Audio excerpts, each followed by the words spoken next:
Hello and welcome to Cinemaphiles Corner. Today we will be discussing my top 6 must-see films. Up first we have Fried Green Tomatoes.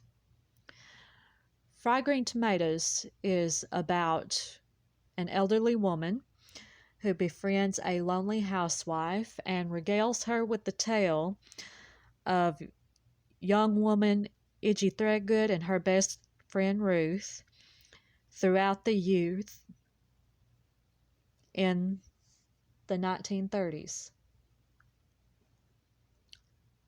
She tells of their successes and failures, their happiness and their heartbreaks.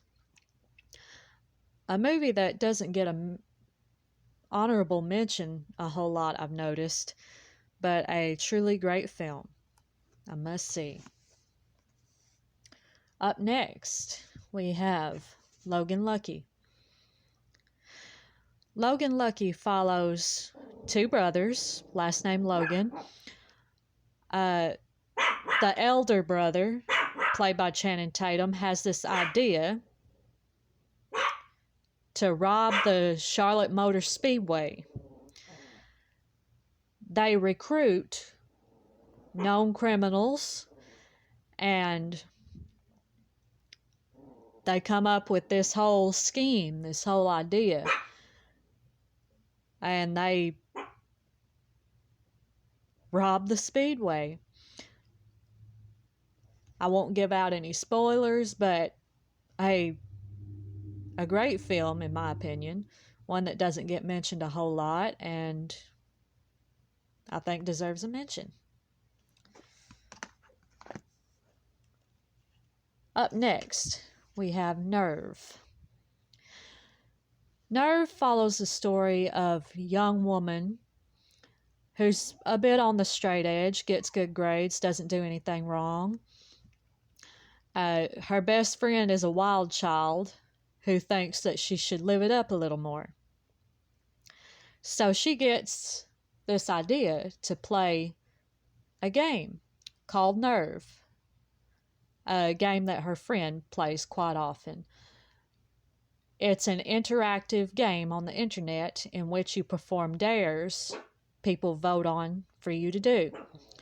And as you progress in the game, the dares get more and more extreme.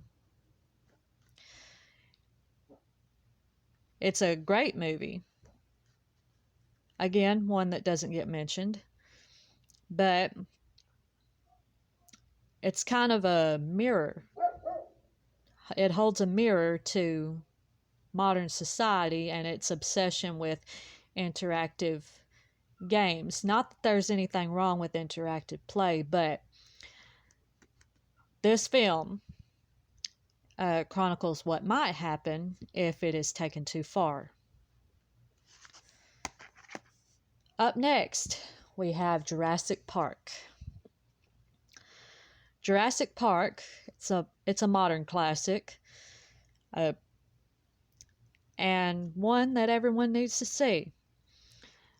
It's a mad scientist figures out a way to breed dinosaurs in the modern era.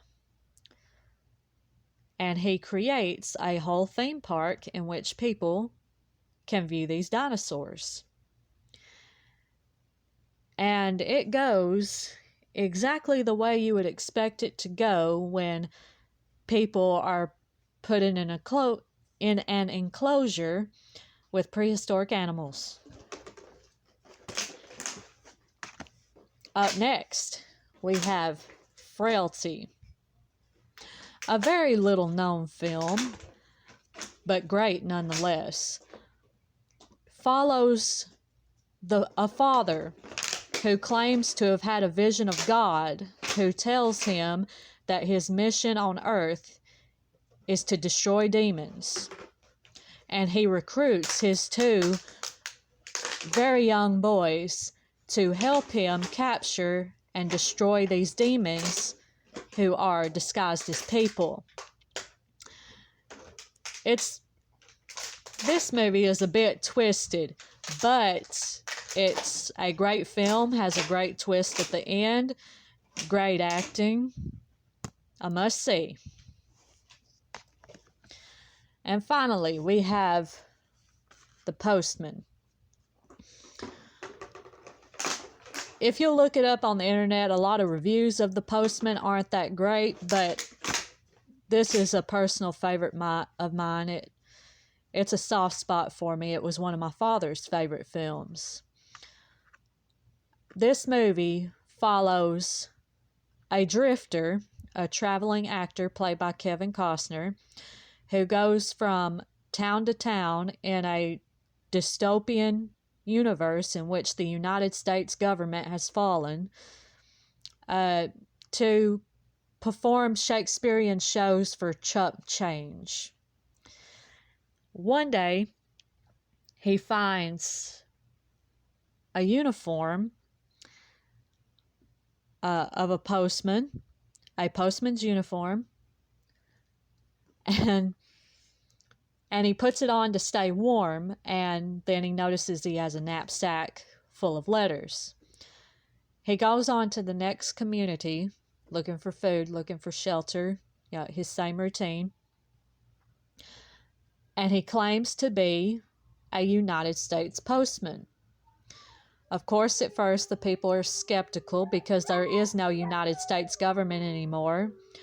So, why would they need a postal service? But he delivers letters that were in the knapsack to the people of that community. And they're so grateful and so full of hope that they themselves start writing letters. And they give to him, the postman, to send to their loved ones.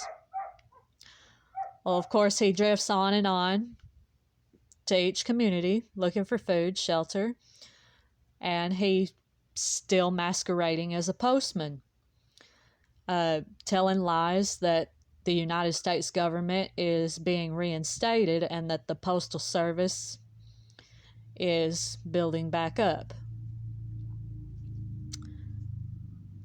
And at first, he's, just doing it for food and shelter and basic stuff. But he starts filling the people with all this hope for the reconstruction, the rebuilding of the United States. And it's a great film. He has a run-in with a nihilistic group called the Wholenists.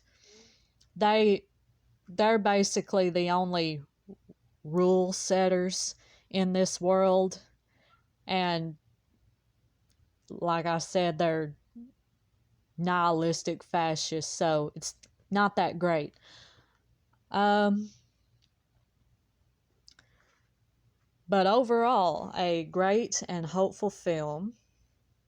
And that is my last pick. And I will see you in the next video.